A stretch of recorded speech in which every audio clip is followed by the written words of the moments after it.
Meenal college के campus में बैठी थी। जब उसकी क्लास पूरे हुए तो वह अपनी सहेली के साथ बातें कर रही थी। उसे रास्ते से जाते समय निशा दिखी। निशा को आवाज़ दी, निशा इधर आओ। मीनल की आवाज़ सुनते ही निशा मीनल के पास गई। दोनों बातें करने लगी। बातचीत के दौरान अचानक मीनल को याद आया कि उसने सुना है कि सावित्री ने आत्महत्या कर ली है। इस बारे में निशा से जानना चाहा। सावित्री मीनल और निशा दोनों की यह बचपन की सहेली थी। निशा और सावित्री दोनों एक दूसरे के पड़ोसी थे। मीनल दूसरे गांव में रहती थी। भले ही सावित्री की 3 बार शादी की गई थी, लेकिन उसने आत्महत्या क्यों की? ऐसा सवाल मीनल के मन में आया। दरअसल वह अपनी प्यारी सहेली की आत्महत्या से बेहद दुखी थी। सावित्री 9वीं कक्षा में थी तभी उसकी पहली शादी हुई थी। सावित्री देखने में बहुत सुंदर थी। वह होशियार, शालीन और भविष्य के सपनों में रंगने वाली लड़की थी। उसने अपने जीवन में कई सपनों को चित्रित किया था, पर घर के लोगों ने उसकी शादी जबरदस्ती करवा दी। मीनल के पास इतने सारे सवाल थे कि वह नहीं जानती थी कि निशा से कैसे पूछूं, लेकिन हर बात की सच्चाई जानना चाहती थी और आखिर में निशा से पूछा कि सावित्री ने आत्महत्या क्यों की। एक क्षण के लिए निशा चुप हो गई। जल्दी से उसके मुंह से शब्द नहीं निकल रहे थे। उसने गहरी सांस ली और बोलना शुरू किया। 3 साल पहले सावित्री की शादी सुयश नाम के शख्स से हुई थी। वास्तव में उसकी बहुत अच्छी गृहस्थी चल रही थी। दोनों एक दूसरे से प्यार करने लगे थे। जब भी ये दोनों साथ में बाहर जाते तो सभी कपल इनसे जलते थे। सुयश और उसके परिवार के सभी सदस्य अच्छे स्वभाव के थे।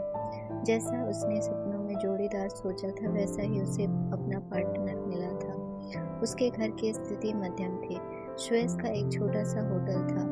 उसमें से उसके सारे खर्चे बांट देने के बाद कुछ पैसे बच जाते थे। घर की हालत बहुत साफ सुथरी थी। एक दिन वह होटल से घर बाइक पर आ रहा था। एक बड़ी कार से उसका बहुत बड़ा एक्सीडेंट हो गया और इसमें उसे काफी चोटें आई। हादसे के बाद उसे अस्पताल ले जाया गया, लेकिन सिर में गंभीर चोट लगने के कारण इलाज के दौरान उसकी मौत हो गई। सावित्री को बहुत दुख हुआ, लेकिन उसके ससुराल वालों को गलतफहमी थी कि सुयश की दुर्घटना सावित्री की वजह से हुई है। वह अपशकुनी है, ऐसा उनको लगता था। उनमें से कोई भी उसे समझ नहीं पाया। सुयश के जाने के बाद कुछ दिनों के भीतर ही सावित्री को घर से निकाल दिया गया।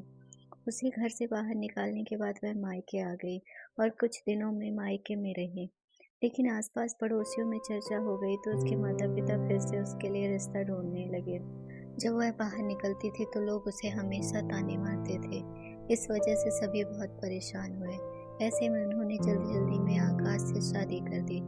आकाश बहुत बुरा आदमी था। दारू पीता था, कुछ काम धंधा नहीं करता था, चोरी करता था, मारपीट करता था।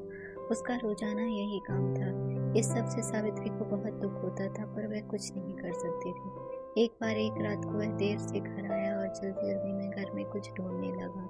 सावित्री ने उसे पूछा, पर उसने कुछ भी नहीं बोला। उसे जो चीज चाहिए थी वह उसे मिली नहीं। इस वजह से वह वहां से बाहर चला गया। सावित्री रात भर उसकी राह देखती रही, पर वह नहीं आया। दूसरे दिन पुलिस को उसका मृत शरीर रास्ते में किनारे पड़ा हुआ मिला। उसका चाकू से किसी ने खून कर दिया था। यह खबर सावित्री को पता चली तो उस पर दुखों का पहाड़ टूट पड़ा। कुछ दिनों तक वह अपने ससुराल में रही, लेकिन बाद में ससुराल वालों ने उसे प्रताड़ित करना शुरू कर दिया। इस वजह से सावित्री अपने मायके वापस आ गई। घर आकर कुछ दिन ऐसे ही बीत गए। हर दिन आ रहा था और जा रहा था, लेकिन सावित्री की स्थिति वही थी। उसकी तरफ देखा नहीं जा रहा था। उसका परिवार उसकी स्थिति को सहन नहीं कर सके, इसलिए उन्होंने उसकी वापस शादी करने का फैसला किया। उसके लिए रिश्ता ढूंढने लगे। उनके रिश्तेदारों में अनुज नाम का लड़का था।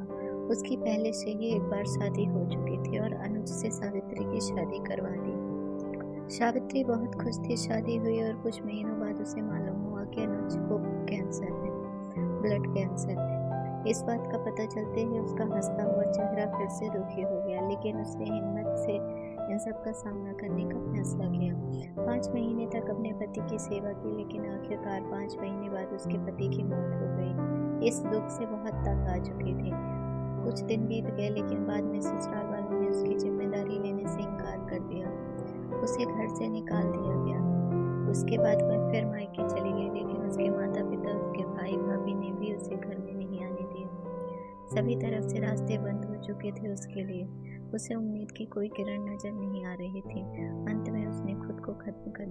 फैसला किया, उसका जीवन समाप्त कर दिया। सावित्री की यह कहानी सुनकर मीनल की आंखें आंसुओं से भरकर बह रही थी। पूरा दिन वह सावित्री के बारे में सोचती रही। क्या इन तीनों घटनाओं में बेचारी सावित्री का कोई भी दोस्त था? क्या उसके माँ-बाप को सिर्फ उसकी शादी कर उसे हर बार किसी और के पास भेज देना सही था? तो उसे अपने पैरों पर खड़ा करने की कोशिश भी कर सकते थे। सच कहो तो सावित्री की जान उसकी बदनसीबी ने नहीं, उसके परिवार की, उसके आसपास के लोगों की छोटी सोच ने ली है। वो बेचारी मनहूस नहीं, बदनसीब थी, क्योंकि उसके आसपास ऐसी सोच रखने वाले लोग थे। अगर आपको हमारी स्टोरी अच्छी लगी हो तो अपने दोस्तों के साथ भी शेयर कीजिए और कमेंट में ज़रूर बताइए कि कैसी लगी हमारी ये कहानी।